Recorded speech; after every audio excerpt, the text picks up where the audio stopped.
Il est 13h, bonjour à tous, merci de votre attention. Voici les titres à la une de l'actualité ce samedi. Coopération commerciale France-Côte d'Ivoire, fin de visite de travail pour Franck Riester, le ministre français en charge du commerce extérieur et de l'attractivité. Il a été reçu en audience par le Premier ministre Patrick Hachi dans le cadre du renforcement de la coopération entre la France et la Côte d'Ivoire. Il annonce un plan d'action pour les semaines à venir. Plus de 211 millions de francs CFA déboursés par le président du conseil régional du Poro, Tiemoko Yade Koulibaly, pour offrir à la ville de Silématiali son tout premier bloc opératoire. Remise également d'une ambulance médicalisée à l'hôpital général de la ville, en présence des autorités administratives, politiques et traditionnelles de la région du Poro. On en parle avec Ami Sissoko. Dans l'actualité internationale, le Mali respectera ses engagements vis-à-vis de la communauté internationale, souligne un communiqué officiel publié à l'issue de la rencontre entre l'ambassadeur de France au Mali, Joël Meyer, et le numéro 2 du ministère malien. La rencontre a eu lieu hier vendredi. Voilà pour l'essentiel. Bonjour à tous. Le Premier ministre Patrick Hachi était hier vendredi dans la région de l'Ifou, précisément à Daoukro. Patrick Hachi est allé exprimer sa compassion au président du Parti démocratique de Côte d'Ivoire, le PDCI, Henri Konan Bédié, suite au décès de son ami et frère, Konan Henri. Alexis Ouedraogo. Le président Henri Konan Bédié est en deuil. Il a porté récemment en terre son chargé de mission Konan Henri, son ami et frère. Ce vendredi, à Daoukro, le chef du gouvernement, Patrick Hachi, est venu apporter sa compassion. Konan Henri était également pour moi non seulement un ami, mais un frère. Comme le veut la coutume, quand la proximité est aussi grande avec le défunt, dire simplement des condoléances à distance ne sont pas suffisantes. Il faut venir soi-même, physiquement, partager la compassion et traduire de vive voix les sentiments qui nous animent. De retour donc de l'étranger, mon calendrier m'a permis ces jours-ci de pouvoir faire le déplacement à Daoukro. Ce matin, je suis donc venu accomplir, disons, un devoir.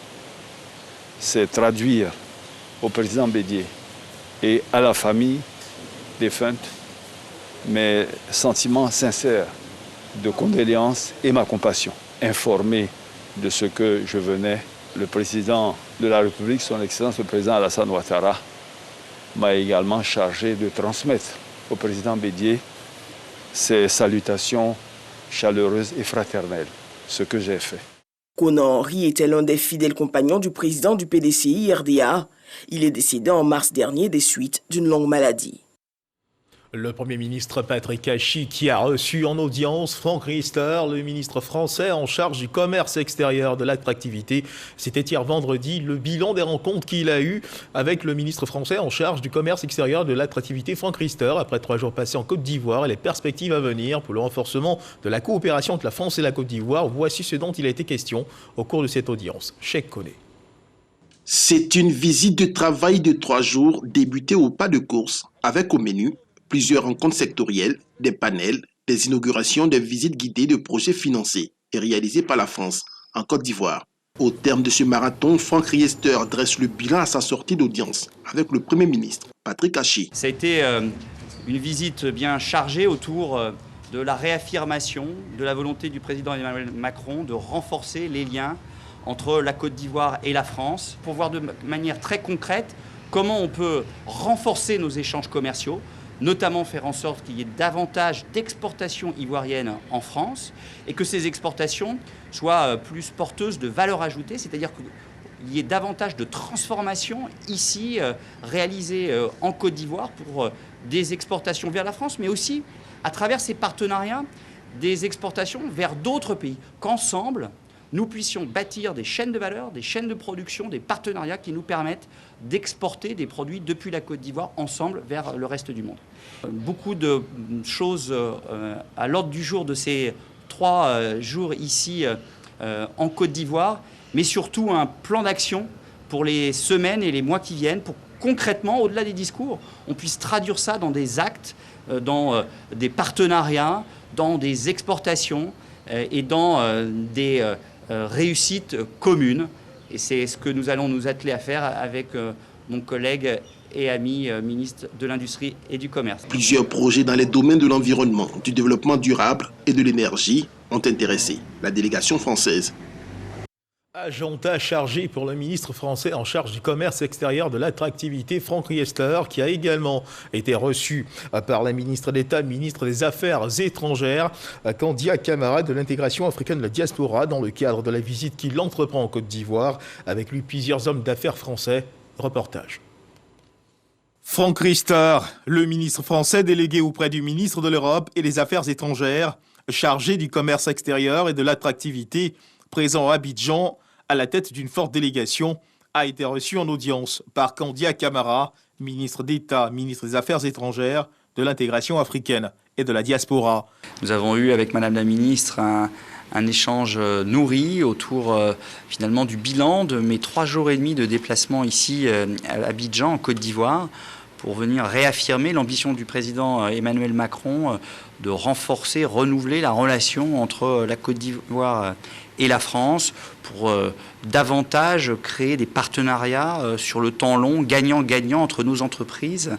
J'ai eu l'occasion de me déplacer avec 40 entreprises françaises qui m'ont accompagné pour voir de quelle manière on pouvait mieux financer les entrepreneurs ivoiriens, comment on allait pouvoir dans les années qui viennent contribuer à faire en sorte qu'ici en Côte d'Ivoire soit davantage transformé les produits agricoles. Des partenariats pour permettre aussi de faire la part belle aux hommes d'affaires ivoiriens désireux d'entreprendre sur le marché français et vice-versa. Nous avons dorénavant pour mission de faire en sorte que les entreprises ivoiriennes puissent aller à la rencontre de leurs consoeurs, soit africaines, françaises ou européennes.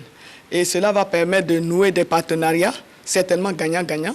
Nos entreprises pourront avoir des opportunités d'aller ailleurs. Nos entreprises pourront avoir des opportunités aussi de nouer des partenariats avec des entreprises qui viendront ici accroître leurs activités ici. Donc cette visite du ministre délégué nous réjouit et j'espère que les entreprises ivoiriennes vont tirer un grand profit de ces différentes rencontres avec les entreprises françaises. Accompagner le développement économique de la Côte d'Ivoire en investissant dans le financement de la transformation de matières premières, la jeunesse et l'entrepreneuriat. Cette visite s'inscrit dans le cadre du développement et de l'intensification de la diplomatie économique et du renforcement des liens entre la Côte d'Ivoire et la France. Une visite qui promet des initiatives positives dans les mois à venir, selon Franck Riester. Et voilà ce que l'on pouvait dire des dernières activités du ministre français en charge du commerce extérieur, de l'attractivité en terre ivoirienne. Ce qu'il faut également savoir, c'est qu'il faut continuer de faire attention. La Covid-19 continue de sévir en Côte d'Ivoire. À suivre dans un instant le point de l'évolution de la maladie dans notre pays.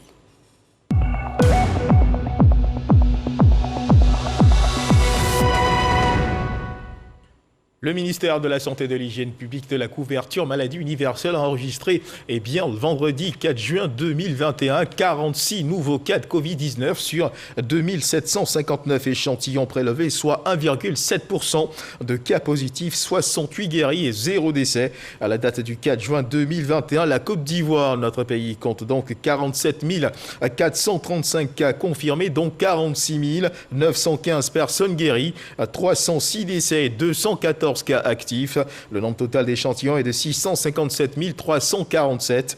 Le 3 juin, 12 227 doses de vaccins contre la Covid-19 ont été administrées, soit un total de 579 715 doses administrées.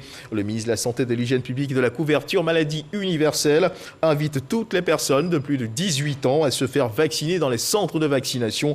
La vaccination contre la Covid-19, rappelons-le, est gratuite et volontaire.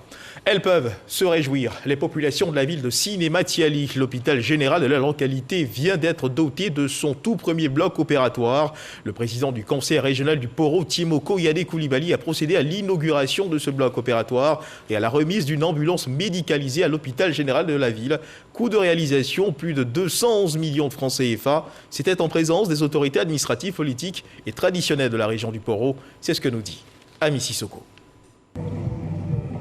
L'hôpital général de Sinématiali a désormais un bloc opératoire. C'est un bâtiment de plus de 250 mètres carrés qui abrite entre autres des salles d'opération, de réveil, de préparation de malades et des bureaux. Il est également équipé. C'est un don du conseil régional du Poro. Ce bloc opératoire qui relèvera certainement le plateau technique de notre hôpital mettra fin également au calvaire de nos populations qui, pour la plus petite opération chirurgicale, étaient référées à Korogo et à Ferké.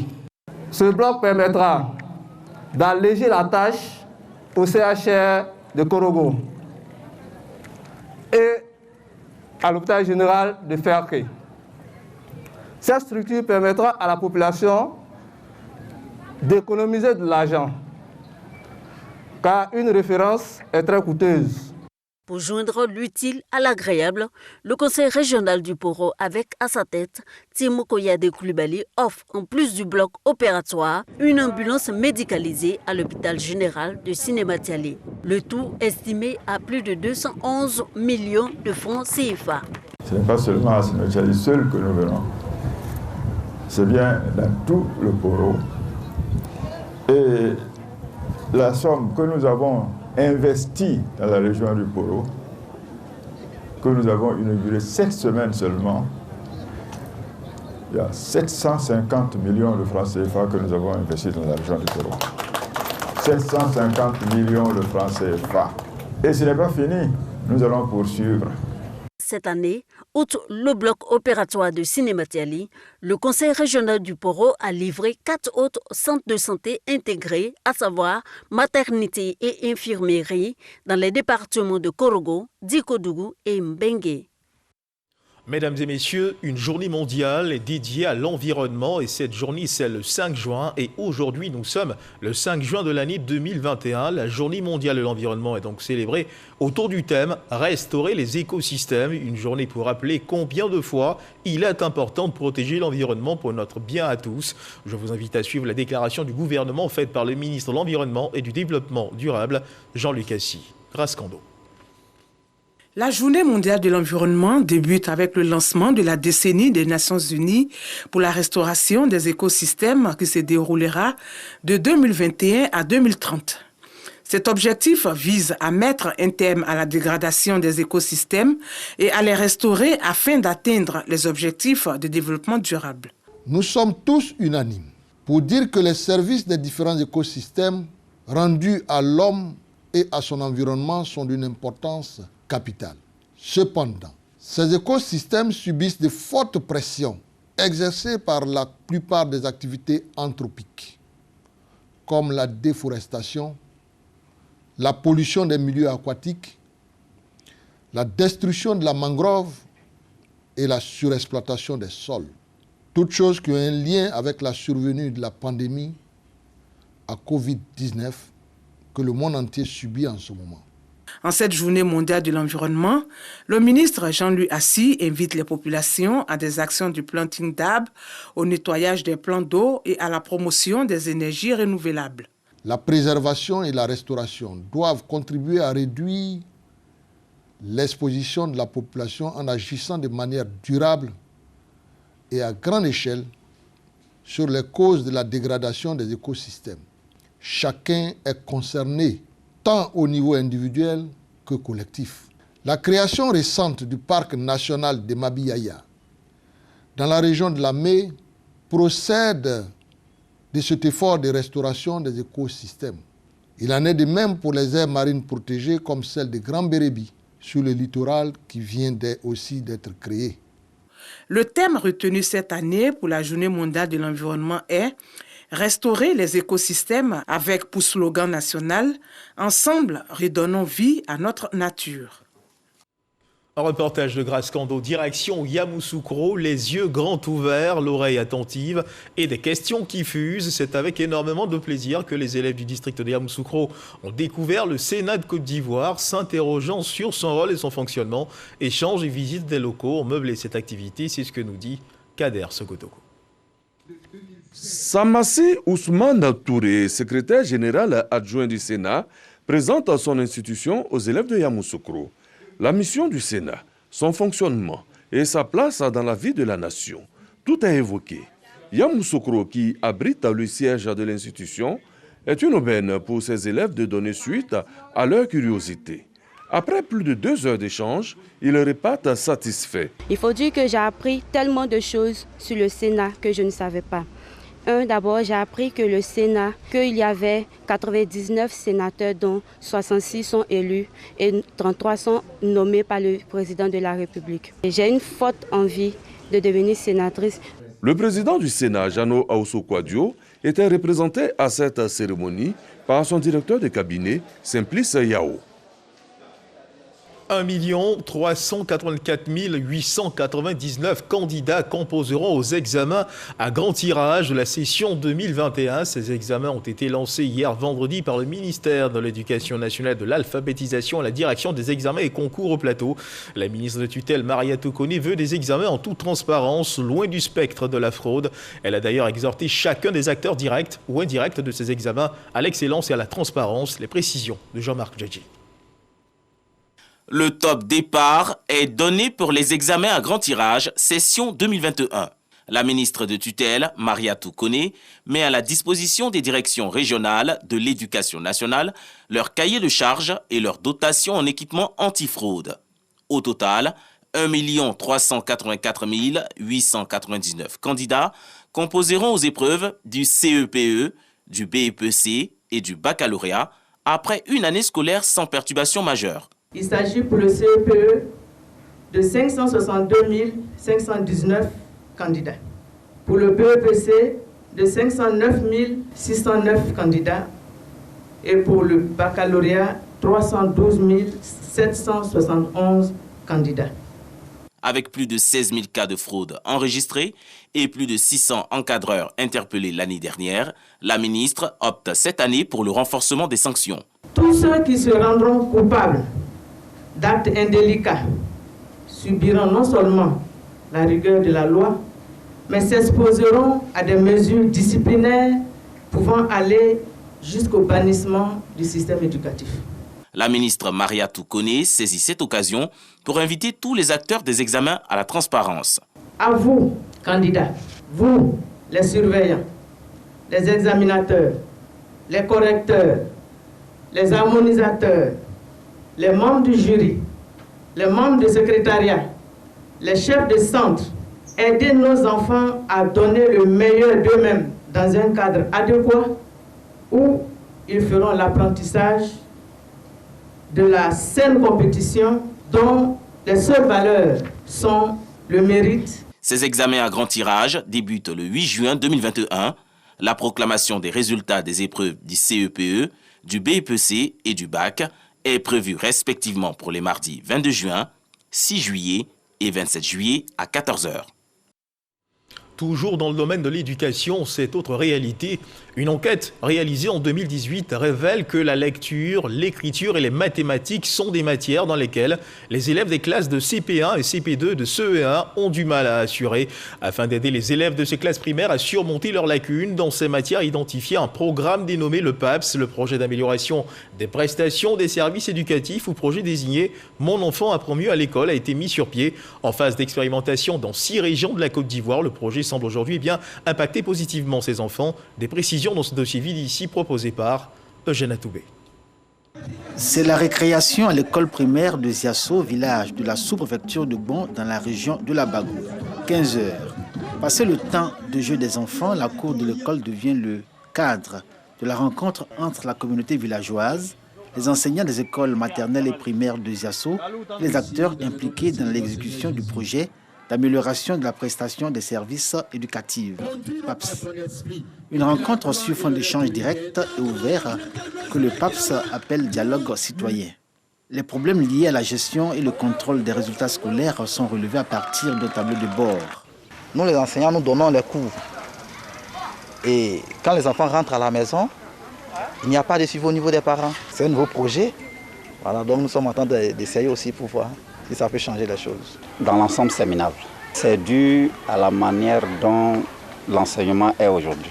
Ça veut dire que l'élève doit écrire le « je mange » avec le « G », mange, mais quand il écrit avec le « J », on dit ça suffit. Qu'il a l'intention de l'écrire, donc il le connaît. L'école n'était pas comme ça. Et l'orthographe, où on met ça? Le rapport de l'enseignant à l'élève dans le processus d'apprentissage au primaire pose le problème de la didactique des disciplines. Les enseignants sortis des CAFOP, Centre de formation des instituteurs de la pédagogie par excellence, n'y sont pas formés et cela apparaît comme une lacune manifeste dans leur pratique éducative qu'ils traînent comme un boulet au pied.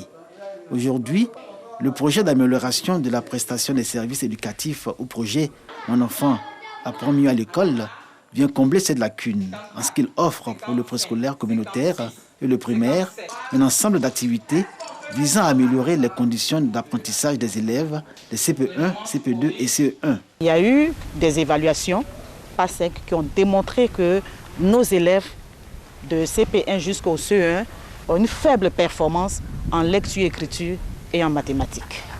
Donc si les compétences de base en lecture-écriture et en mathématiques ne sont pas maîtrisées, ça va être difficile pour les enfants d'arriver même jusqu'au CM2. C'est ce qui a fait que nous avons changé. Contrairement aux années antérieures où on n'avait pas le préscolaire, il était vraiment très difficile dans les 6 semaines de préapprentissage de pouvoir vraiment démarrer avec nos enfants qui venaient directement de la maison. L'avènement du projet PAPSE a permis d'aider un peu le niveau des enfants. Les enseignants sont appelés à jouer un rôle majeur dans la réussite du projet Mon enfant apprend mieux à l'école. Pour ce faire, la direction de la pédagogie et de la formation continue, DPFC, procède régulièrement à des renforcements de capacités des enseignants, des CP1, CP2 et CE1 des écoles du projet. Ces renforcements sont même étendus à tous les niveaux hiérarchiques de l'encadrement pédagogique. Les maîtres en bout de la chaîne d'encadrement bénéficient d'un support de travail rénové. Le décodable pour la lecture-écriture et le déchiffrable pour les mathématiques. Nous sommes au niveau du CP2 actuellement. Cette année, l'équipe travaille à pouvoir élaborer le CE1. On espère et on travaille avec le ministère de sorte à ce que le manuel décodable CE1 et le déchiffrable CE1 ainsi que les cahiers d'activité et les guides maîtres soient disponibles également à la même période que ces ouvrages-là. Douasso, village de la sous-préfecture de Bon, dans le département de Kouto, région de la Bagoué, occupe le premier rang avec 48,6% pour ce qui est des acquis en lecture, écriture et mathématiques parmi les 5 écoles que touche le projet dans cette région. 1, 2, 3, 4, 5, 6. Le petit Nzi en classe de CP1 à l'école primaire publique de Douasso peut compter de 1 à 50 au moins, comme tous les enfants de son niveau qui fréquentent les établissements primaires touchés par le projet Mon enfant apprend mieux à l'école. Policier. Gombo. Policier. Et l'enfant, avec le décodable, arrive à lire avec fluidité. En maths, le PAPS nous demande que l'enfant explique ce qu'il a fait. Voilà. Il doit nous dire comment il a procédé et comment il sait, comment il a fait pour trouver son résultat. Les 4 autres villages, Timboroni, Ziasso, Blidiemene et Tindara, avec respectivement 41,2%, 40,6%, 37,7% et 37,5%, ne sont pas moins méritants, comparativement à la moyenne nationale qui est de 34,8%. Ces ratios mettent en évidence non seulement l'impact des nouvelles approches et nouveaux outils pédagogiques, mais aussi l'appropriation du projet par l'ensemble pédagogique de la chaîne d'encadrement et toutes les parties prenantes. On a fait une formation en lecture-écriture, une formation en mathématiques.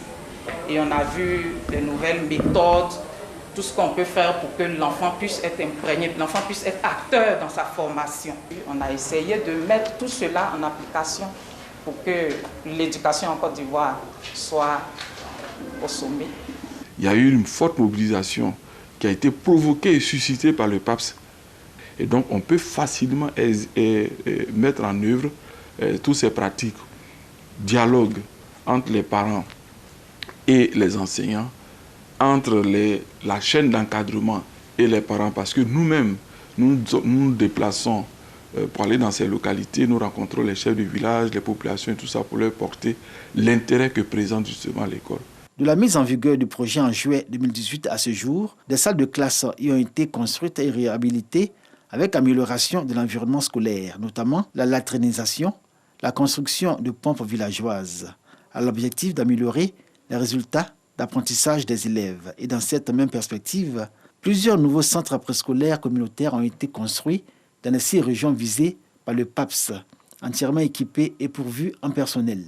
Ces centres préparent les enfants à intégrer le primaire avec des prérequis grâce à leur niveau d'éveil et d'apprentissage. La communauté en prend grand soin au regard de l'impact socio-économique et pédagogique du projet. On est en train de faire la sensibilisation et puis la mobilisation de la communauté pour pouvoir pérenniser le projet. C'est pour cela aussi on leur demande de mettre en place des AGR, des activités génératrices de revenus qui vont leur permettre de faire face à certains problèmes après le projet. Il est vraiment nécessaire que tous les acteurs, toutes les parties prenantes, c'est-à-dire les parents d'élèves d'abord, les enseignants, la chaîne d'encadrement pédagogique et les directions centrales du ministère puissent accompagner le projet de sorte à ce que les résultats puissent être des résultats objectifs et que cela puisse pouvoir permettre de pouvoir dire si on actionne tel levier, si on touche à tel autre levier, voilà ce qu'on peut obtenir en termes d'amélioration de la qualité. 150 écoles en Côte d'Ivoire expérimentent le projet Mon enfant apprend mieux à l'école avec les élèves des niveaux CP et classes maternelles dans un environnement d'apprentissage des enfants amélioré. Autant que les infrastructures, toutes les parties prenantes du projet montrent leur détermination à s'approprier le PAPS, entrevu comme le modèle pédagogique capable d'améliorer les résultats d'apprentissage dans les écoles primaires. Un dossier vide ici signé Jeanne Atoubé, des salles de classe qui dans certaines localités seront transformées en bureaux de vote à partir du 12 juin 2021. Dans le cadre des élections législatives partielles du 12 juin 2021, le top départ de la campagne a été lancé hier vendredi 4 juin à 0h et prend fin le jeudi 10 juin à minuit. 6 circonscriptions sont concernées pour 6 sièges avec 26 candidats. À l'issue du scrutin, les candidats ayant obtenu la caution des électeurs pourront marquer leur entrée au sein de l'Assemblée nationale. Ils étaient nombreux, les membres du gouvernement présents à la rentrée académique de l'Institut de formation politique Amadou Gon Coulibaly. Ils ont pu partager leur expérience avec les étudiants présents à cette rentrée académique de l'Institut de formation Amadou Gon Coulibaly, le ministre français en charge du commerce extérieur et de l'attractivité, Franck Riester. Éric Goré. C'est à la suite d'un test rigoureux que ces 200 étudiants ont été retenus. Leur formation qualifiante va durer 6 mois. Ils étaient au départ 3000 candidats. Pour cette rentrée académique, l'Institut de formation politique Amadou Gon Coulibaly a sorti la grande artillerie. Plusieurs membres du gouvernement présents. Wagondo Diomandé représentait le Premier ministre Patrick Kachi. Il s'agit de faire en sorte que l'élite de la Côte d'Ivoire de demain puisse être formée. Et que cette élite-là soit bien formée. Mais aussi, il s'agit d'accompagner l'élite qui a la destinée du pays. Pour dire, en gros, que chacun se retrouve dans ce panel. Certains ministres ont eu l'occasion de partager leur expérience avec les étudiants. Un ministre de la République française a également participé au débat. Comment, finalement, être acteur plutôt que spectateur? Comment, par son action, son énergie, son temps, faire en sorte qu'on puisse être un acteur plutôt qu'un spectateur. Ne pas regarder ce qui se passe, mais agir sur ce qui passe. Et pour la mémoire de l'ex-premier ministre Amadou Gon Coulibaly, sa famille politique était présente. La personne d'Amadou Gon Coulibaly, naturellement déjà, commande que nous soyons là. Le socle d'un pays repose sur la jeunesse. Et nous avons envie, pour nous qui avons une somme d'expérience, que nous puissions donc, à travers l'Institut Amadou Gon Coulibaly, qui incarnait beaucoup de valeurs, il était donc bon que nous soyons tous présents pour apporter notre pierre à l'édifice. Le président du conseil d'administration de l'Institut dit sa fierté. Pour nous, l'Institut démarre ses activités. Au-delà des personnalités reçues aujourd'hui, nous aurons périodiquement de grandes figures, qu'elles soient nationales, africaines ou internationales, pour justement donner le meilleur à ces jeunes qui ont été pris comme auditeurs au sein de l'Institut de formation Amadou Gon Coulibaly. Quant aux apprenants, ils repartent satisfaits. Ce que moi je retiens, c'est qu'on peut allier la vie politique et la vie professionnelle. Et en politique aussi, il faut de l'audace, il faut de l'engagement et également de la conviction. Le fait d'avoir pu échanger avec des ministres de la République de Côte d'Ivoire comme ceux de la République de France me permet d'avoir un autre regard sur la formation de la jeunesse et d'augmenter mon engagement même au sein de la politique de notre pays. Réunis à Yamoussoukro, la capitale politique, pour échanger sur le retour de l'ex-chef de l'État, Laurent Gbagbo, la Chambre nationale des rois et chefs traditionnels salue la nouvelle du retour de l'ancien président de la République en Côte d'Ivoire, Konaté Moussa. Les rois et chefs traditionnels se prononcent sur le retour et l'accueil de Laurent Gbagbo. Les têtes couronnées se sont réunies jeudi 3 juin à Yamoussoukro pour échanger sur la question. Cette réunion intervient suite à des échanges avec le comité d'accueil de l'ex-chef de l'État. La réunion s'est tenue ce jour, mais en l'absence de l'autre partie qui avait pourtant promis aviser de son absence éventuelle en cas de nécessité. Des échanges précédents avec des émissaires du président Laurent Gbagbo, il résultait 2 messages. Dans le premier, le président Laurent Gbagbo nous transmettait sa volonté de regagner son pays dans un esprit de paix et de réconciliation nationale. Le deuxième message concernait l'accueil que le FPI pro-Gbagbo comptait réserver à son président et il demandait au directoire de s'associer à cet accueil en lui donnant de plus grands retentissements populaires. Après analyse des sujets abordés, les rois et chefs traditionnels donnent leur position. Le directoire salue et approuve le retour du fils au pays qui revient pour accélérer le processus de réconciliation nationale, nous dit-il. Quant au deuxième aspect, relatif à l'accueil, la totalité des chefs déclarent ne pas se sentir qualifiés pour y participer.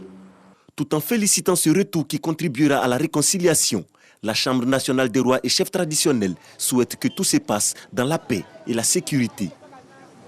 Konaté Moussa, l'actualité, c'est également ce communiqué qui émane de la Haute Autorité de la Communication Audiovisuelle, la HACA.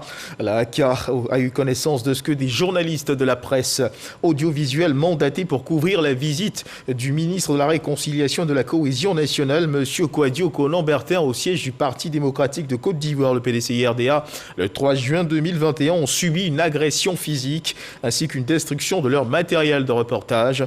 La HACA condamne fermement ces faits d'une extrême gravité qui constitue une atteinte intolérable à l'exercice libre de la profession de journaliste. La HACA, tout en appréciant les regrets exprimés par la responsable du PDCI-RDA, en appelle à leur responsabilité, au-delà à celle de tous, de veiller au respect scrupuleux de la liberté de la presse. Direction le Mali dans l'actualité internationale, le ministre malien des Affaires étrangères a reçu hier vendredi l'ambassadeur de France à Bamako, Joël Meyer. À l'issue de l'entretien, un communiqué a été publié. Le Mali respectera ses engagements vis-à-vis de la communauté internationale, souligne le communiqué officiel. Selon le même communiqué, le diplomate français a indiqué que la décision de suspension sera réévaluée dans les prochains jours en tenant compte de l'évolution de la situation. Et c'est sur cette actualité que se referment les pages de cette édition. Merci de nous avoir suivis. Je vous retrouve ce soir à 23h. D'ici là, Dieu garde la Côte d'Ivoire.